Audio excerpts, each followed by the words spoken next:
Rorschach. I know there's a lot of fascination with this test. Ever since I've come to India, I've been, hearing about the Rorschach. It's been used a lot in India. I have to tell you that the Rorschach is actually considered quite an outdated test in Europe. It's not really used that frequently there, unless you're working with a case which is difficult to diagnose, because some of the patients have ability to lie a lot on tests, and the Rorschach as a test is very robust against lying and projecting false images. So we use the Rorschach only with people who we feel are in Europe, really trying to escape being diagnosed. But in India, it's very frequently used because India is very psychodynamic in the way it is in psychology. So the Rorschach is basically, it's not really just a psychoanalytic tool, it's a projective test. What projective basically means is projection is a defense mechanism that psychoanalysis, in the school of psychoanalysis, if you go and Google defense, I don't know if the psychology students are aware, they must be, of defense mechanisms. So projection is one of the defense mechanisms that you use. Again, like I said, not to face your id. So, for example, you have a difficult situation in your life that is disturbing you. Then you project. So, you use a defense mechanism. So, for example, denial is the most basic defense mechanism. Complete denial of who you are, what you want right now. Even a basic thing like, I want to eat a pizza, but I'm not going to eat it because I don't want to be healthy, and I'm denying myself. That denial is actually a defense mechanism. Its purpose is to protect you from damaging thoughts, damaging perceptions of your own self. So this is what defense mechanisms do. Projection is a defense mechanism where you project your own perceptions, your own thoughts, your own feelings onto objects or other people. A classic example of a projection is if you have a patient, I have patients I have seen who are extremely attracted to somebody. Let's say a girl who's extremely attracted to a boy, but the boy is showing no interest in her whatsoever.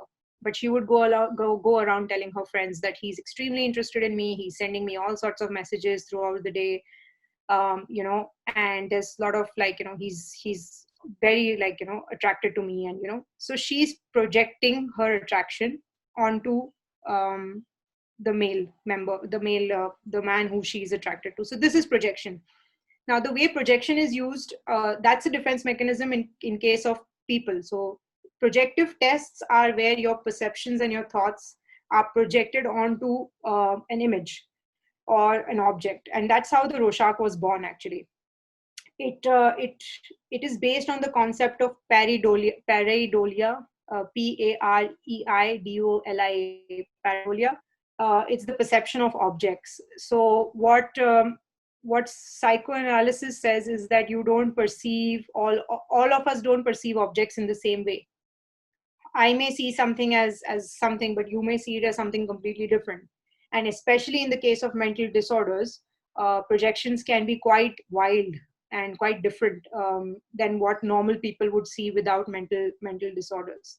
So they basically try to tap into this perception of objects to see how the mind is projecting certain things onto an image. And these inkblots were born from that defense mechanism of projection and used as a projective test. So you project your ideas, your thoughts, your perception of something onto that image. I'll give you an example in the next one. So that's how Rorschach was born. And it was developed by a man called Hermann Rorschach in the 1920s, actually. He never really used it as a test. Ironically, he was the one who came up with it, but he never really used it. He actually started experimenting with ink blots. So he started to pour ink and actually fold the paper and see what sort of shapes started to come out of it. And he believed that a person's creativity could also give an insight into what's actually going on in their mind. So he tried to play around with the person's creative mind. And he never really used it. He died before the Rorschach test actually came into existence. So he played with these ink blots and he left them and he wrote books about them, but then he died. Then in the 1930s, Exner was another psychoanalyst who picked up these inkblots and started to study them and started to use them in therapy. And he realized that there were some standardized answers that people were giving to these inkblots. So, for example, if you see the first image here, a lot of people said that that was a bat or it was a butterfly. So he started to see these sort of standardized replies in his patients. So he realized that there's something here. There is a reason why people are repeating the same perception. But then he also had patients who had very different perceptions. So he started to take each card and record what answers people gave. And that's how he came up with the Rorschach test. And he called it the Rorschach test because the inkblots were originally Hermann Rorschach's. But the scoring system for the Rorschach test is called the Exner system. So the scoring system is named after Exner. The blots themselves are named after Rorschach.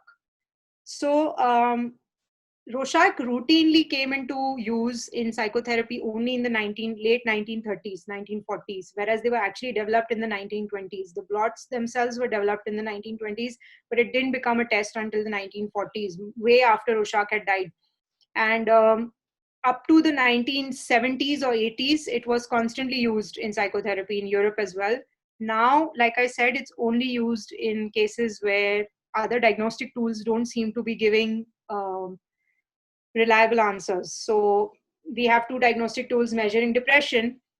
One is saying a patient has depression, the other is saying the patient doesn't have depression. One is saying the patient has a borderline personality, the other is saying the patient doesn't have a borderline personality. So when these psychodiagnostic tools don't match, the answers don't match, then we suspect that either the patient is lying or there's something else going on that we are not being able to tap into. And that's where we start using projective tests like Rorschach. But in India, it's actually the first line of psychodiagnosis. So Rorschachs are commonly used.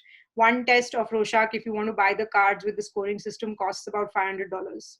So it's quite an expensive test to buy. The cards are available online, but Paridhi, I must tell people not to use the online prints because the online prints are not as effective as the real card. So online prints can be blurred, the pixelation it can disrupt the reading. So that's how sensitive this test is. So I'll just give you an example of what I said earlier. So what Exner noticed was that when he showed this card to his patients, a lot of people saw a mask, or they saw a clown, or they saw an evil person, evil face. These were the standard replies that people gave. But then he started to see, oh, they saw a bat, a monster here in the middle. But then people started to give very strange replies. Like, for example, there were people who saw a wolf head over here on both sides. Okay. Many said this was the year of the wolf, but then many others also said this was another wolf head. So one wolf head here and two others here. Many people saw this as clouds, triangular clouds. I don't see people. And the other people, like very, very rare cases, people also saw trees over here, bushes.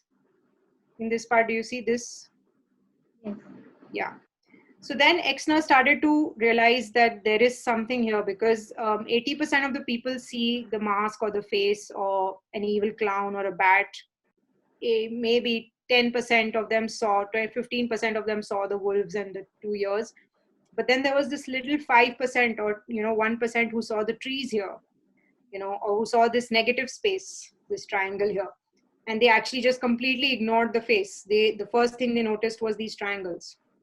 So he started to record these responses, and he realized that there are specific meanings behind the responses. Like, for example, how good you are with people, your interpersonal relationships, how ambitious you are, whether you have some addiction.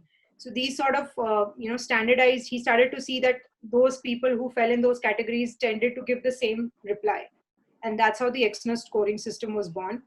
It's a very fascinating test, but like I said again, I don't really think that it's a test which can be taught online. I think that this is a test. It took me 1 year to learn this test properly, how to score it, how to administer it. I had to practice with many, many people before I became good at it. So it's a very, very unique test, very interesting, but also not to be misused.